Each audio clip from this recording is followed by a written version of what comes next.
హైదరాబాద్ లో గణేష్ నిమజ్జన శోభాయాత్ర ఇంకా కొనసాగుతోంది. వందలాది గణపతుల వాహనాలు బారులు తీరి కనిపిస్తున్నాయి. వేలాదిగా గణపతి విగ్రహాలు రావడంతో 4 లైన్లలో వాహనాలను పంపుతున్నారు. ఇవాళ కూడా నిమజ్జనం సాగనుంది.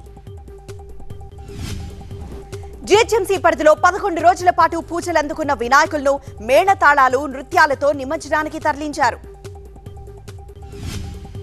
బాలాపూర్ నుంచి మొదలైన శోభాయాత్ర చార్మినార్, ఎంజే మార్కెట్, అబిడ్స్, బషీర్బాగ్ మీదుగా హుస్సేన్ సాగర్ దాకా కొనసాగింది. హుస్సేన్ సాగర్ తీరమంతా జనసంద్రంగా మారిపోయింది. ట్యాంక్ బండ్, నెక్లెస్ రోడ్, సచివాలయ మార్గం కిక్కిరిసి కనిపించాయి. గణపతి పప్ప మోరియా నినాదాల హోరుతో వినాయక విగ్రహాల నిమజ్జనాలు కన్నుల పండుగగా సాగుతున్నాయి. గణనాథులకు వీడ్కోలు పలికేందుకు వేలాదిగా భక్తులొచ్చారు. భారీ క్రేన్ల సాయంతో నిదానంగా నిమజ్జనం కొనసాగుతోంది. గణేష్ శోభాయాత్రలో యువత ఉత్సాహం మిన్నంటింది. బ్రాస్ బ్యాండ్, డీజే మ్యూజిక్ కు స్టెప్పులు వేస్తూ ఎంజాయ్ చేశారు. ఖైరతాబాద్ మహాగణపతి నిమజ్జనం మధ్యాహ్నం వరకే పూర్తయింది. సాగర్ తీరంలో గంగమ్మ ఒడిలోకి చేరాడు భారీ గణనాథుడు. ఖైరతాబాద్ గణేష్ నిమజ్జనం చూసేందుకు వేలాదిగా తరలివచ్చారు భక్తులు. క్రేన్ నంబర్ 4 కు దూరంగా మాత్రమే అనుమతిచ్చారు. హుస్సేన్ సాగర్ లో బాలాపూర్ గణపతి నిమజ్జనం పూర్తయింది. భక్తుల కోలాహలం నడుమ గణనాథుడికి వీడ్కోలు పలికారు. బాలాపూర్ లడ్డూ గత రికార్డులను బ్రేక్ చేసింది. గతేడాది వేలంలో 24,60,000కు పోగా ఈసారి 27 లక్షలు పలికింది. చార్మినార్ పరిసరాల్లో రోజంతా భక్తుల సందడి ఏర్పడింది. వెరైటీ గణేష్ ప్రతిమలను నిమజ్జనానికి తీసుకువెళ్తూ భక్తులు కనిపించారు. ఈ వేడుకలకు ముఖ్య అతిథిగా వచ్చిన కేంద్ర మంత్రి సాత్వి నిరంజన్ జ్యోతి భాగ్యలక్ష్మి అమ్మవారిని దర్శించుకున్నారు. భాగ్యనగర్ గణేష్ నిమజ్జనోత్సవానికి రావడం ఎంతో సంతోషంగా ఉందన్నారు మంత్రి సాత్వి నిరంజన్ జ్యోతి. ఎంజే మార్కెట్ తో పాటు పలు ప్రాంతాల్లో గణనాథులకు స్వాగతం పలికేందుకు ప్రత్యేక వేదికలను ఏర్పాటు చేశారు. నగరంలో వర్షం కురవడంతో కాస్త నెమ్మదిగా కదిలింది శోభాయాత్ర. వర్షంలో కూడా భారీగా భక్తులు తరలివచ్చారు. సికింద్రాబాద్ రెజిమెంటల్ బజార్ లో వర్షం కారణంగా పలు ప్రాంతాలు మోకాల్లోతు నీరు చేరిన శోభాయాత్ర ఆగలేదు. గణేష్ నిమజ్జన వేడుకల కోసం జీహెచ్ఎంసీ, జలమండలి, విద్యుత్, నీటిపారుదల శాఖలు భారీ ఏర్పాటు చేశాయి. స్వచ్ఛంద సంస్థలు భక్తులకు అసౌకర్యం కలగకుండా ప్రసాదం, తాగునీరు, ఆహారం అందజేశాయి. హైదరాబాద్, సైబరాబాద్, రాచకొండ పోలీసుల కమిషనరేట్లు 40,000 మంది పోలీసులతో భద్రతా ఏర్పాట్లు చేశాయి. హుస్సేన్ సాగర్ తో పాటు నగర శివారు ప్రాంతాల్లోని పలు చెరువుల్లో రోజంతా నిమజ్జనాలు కొనసాగాయి.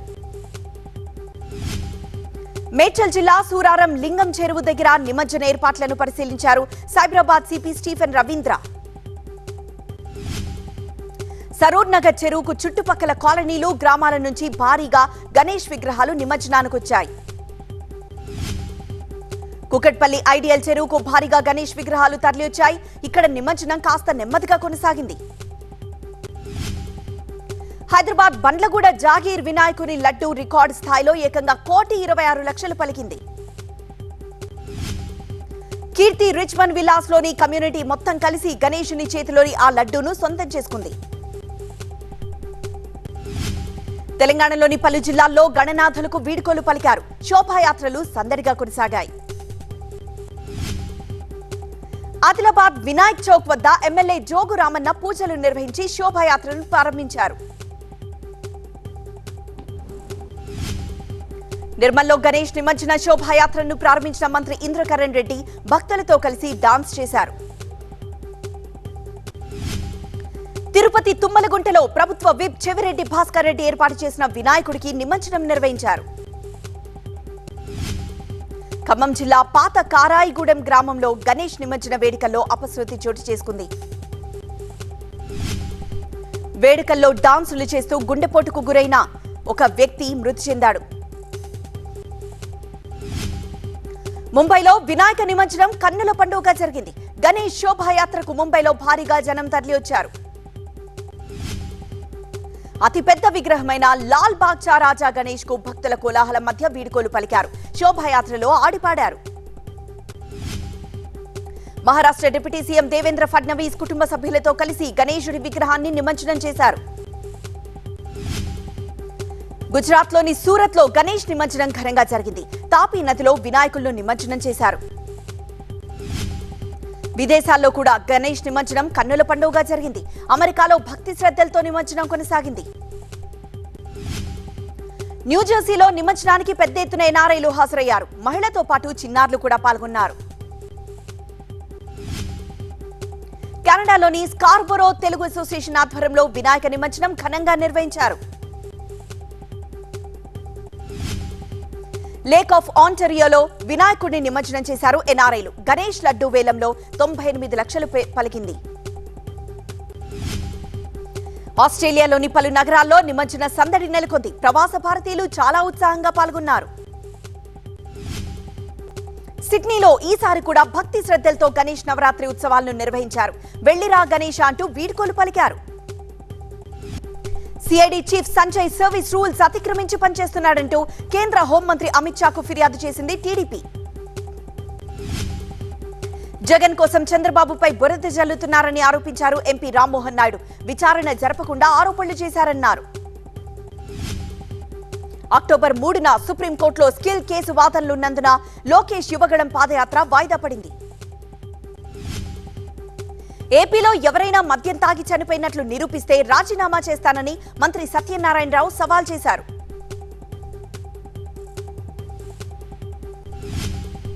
ఏపీ బీజేపీ చీఫ్ పురంధేశ్వరి దగ్గర లిక్కర్ నాణ్యతపై ఆధారాలుంటే ప్రభుత్వం దృష్టికి తేవాలన్నారు నారాయణస్వామి.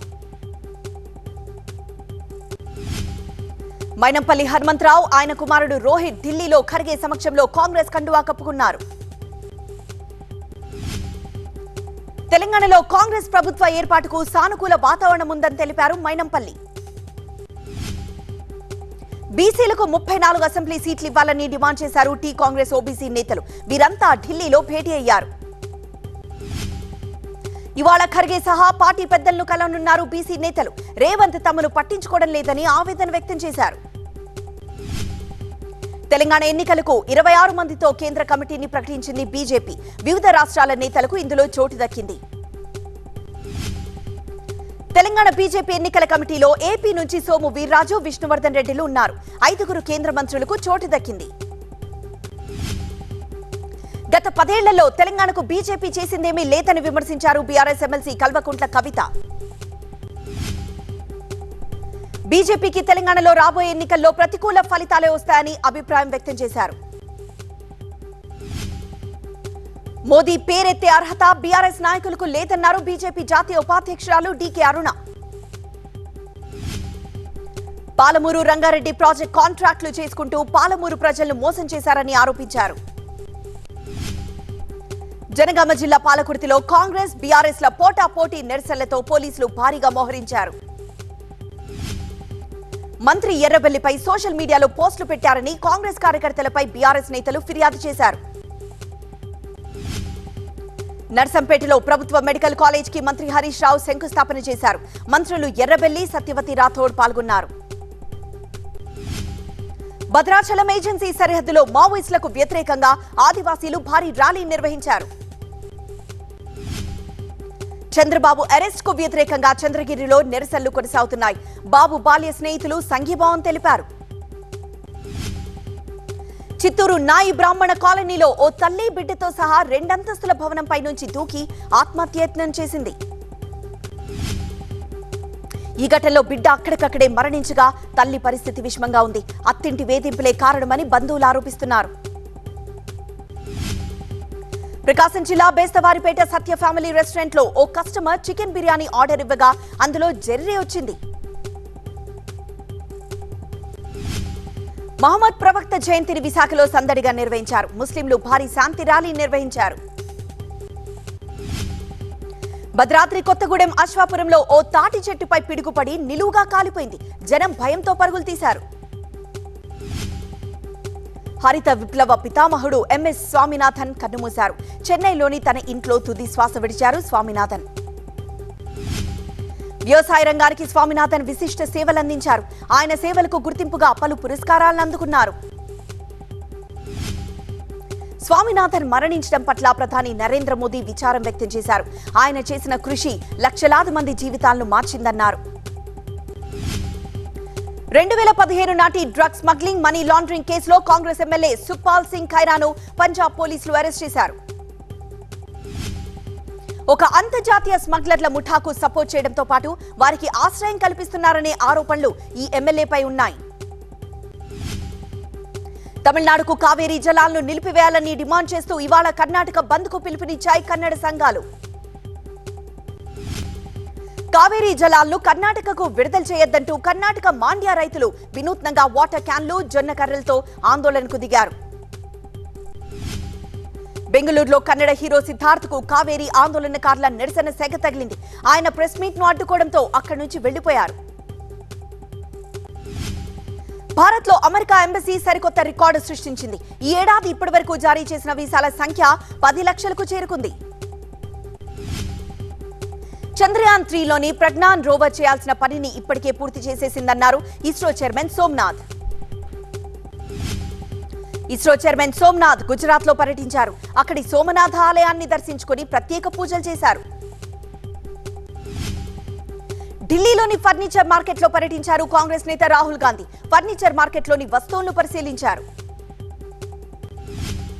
తమిళనాడు చెంగలపట్టులో గుర్తు తెలియని వ్యక్తులు ఎంజీఆర్ విగ్రహాన్ని ధ్వంసం చేయడంతో అన్నాడీఎంకే కార్యకర్తలు ఆందోళనకు దిగారు.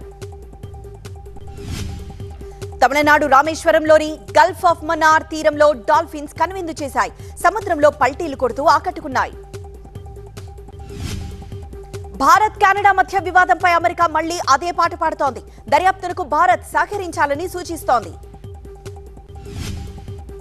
మరోవైపు ఐక్యరాజ్య సమితి సమావేశాలకు వచ్చిన భారత విదేశాంగ మంత్రి doctor Jaishankar US state secretary Antony Blinken తో భేటీ అయ్యారు. స్లోవేకియాలో ఓ దుండగుడు కాల్పులు కలకలం రేపాయి. ఈ కాల్పుల్లో ఒకరు మృతి చెందగా 4 గాయపడ్డారు. గ్రీస్ లో వర్షాలు, వరదలు అతలాకుతలం చేస్తున్నాయి. 10ల సంఖ్యలో జనం మృతి చెందారు. వరదల ధాటికి నివాస ప్రాంతాలు దెబ్బతిన్నాయి. దీంతో సహాయక చర్యలు ముమ్మరం చేశారు అధికారులు.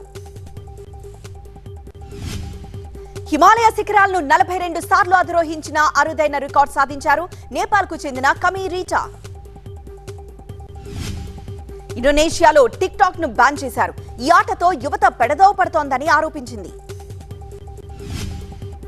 నకిలీ ఎన్నికల వార్తల వ్యాప్తిని అడ్డుకునేందుకు ఎక్స్ స్పెషల్ ఫీచర్ ను అందుబాటులోకి తీసుకొచ్చింది. ఉజ్బెకిస్తాన్ టాష్కెంట్ లోని వేర్ హౌస్ లో మంటలు చెలరేగాయి. ఈ ప్రమాదంలో ఒకరు మృతి చెందగా 163 మంది గాయపడ్డారు. విదేశాల్లో అరెస్ట్ అయిన జేబు దొంగలు, బిచ్చగాళ్లలో 90% పాకిస్తానీలే ఉంటున్నట్లు ఒక అధ్యయనంలో తేలింది. స్విట్జర్లాండ్ లోని హిమానీ నదాలు గత 2 ఏళ్లలో 10% కరిగిపోయాయి. ఈ పరిణామం ఆ దేశస్థులో ఆందోళన కలిగిస్తోంది. వన్డే వరల్డ్ కప్ కు టీమిండియా సిద్ధమైంది. కెప్టెన్ గా రోహిత్ శర్మ, వైస్ కెప్టెన్ గా పాండ్యా జట్టుకు ప్రకటించింది బీసీసీఐ. ఉప్పల్ స్టేడియంలో ఇవాళ పాకిస్తాన్, న్యూజిలాండ్ మధ్య వార్మప్ మ్యాచ్ జరుగుతోంది.